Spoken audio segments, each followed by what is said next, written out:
Have you abandoned your inner child?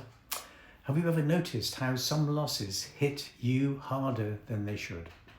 As if they are not just about what is happening to you right now, but about something much older, much deeper.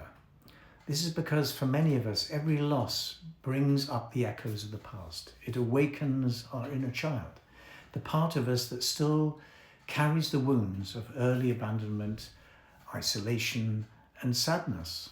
When you were a child, if you experienced loss in a way that left you feeling unseen, unsupported, or unimportant, that loss did not just fade away. It shaped the way you see yourself and the way you handled pain and sadness.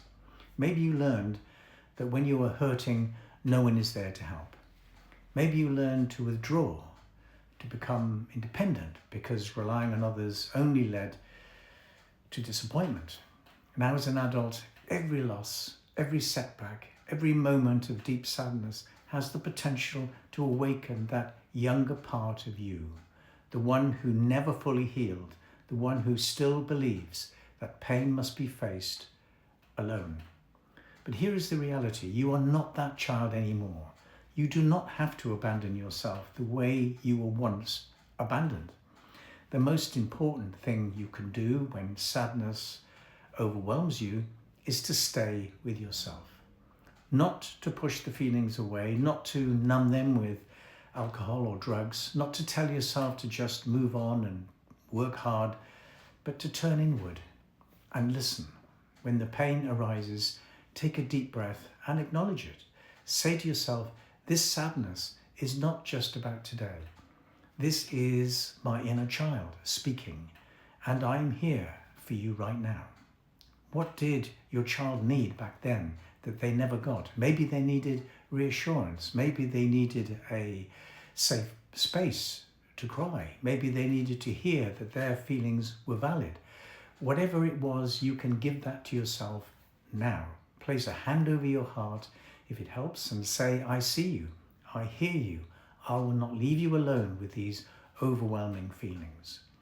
When we do not acknowledge our inner child keeps searching for ways to be seen.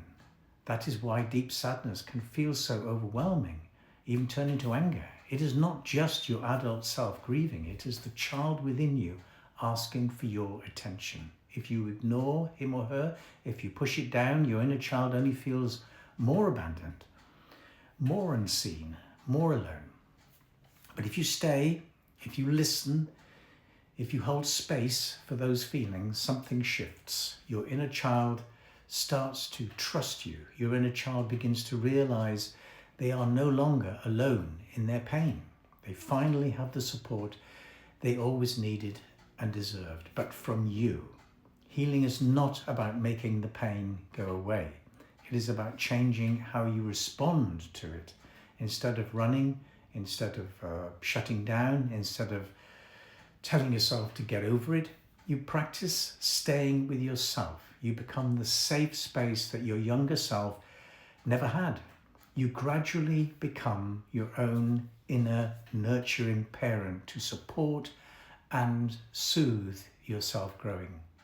Next time sadness washes over you, pause, take a breath. Remember that your inner child is still here. They do not need to be abandoned again. They need to be held, seen, and loved. And you have the power to do that right now.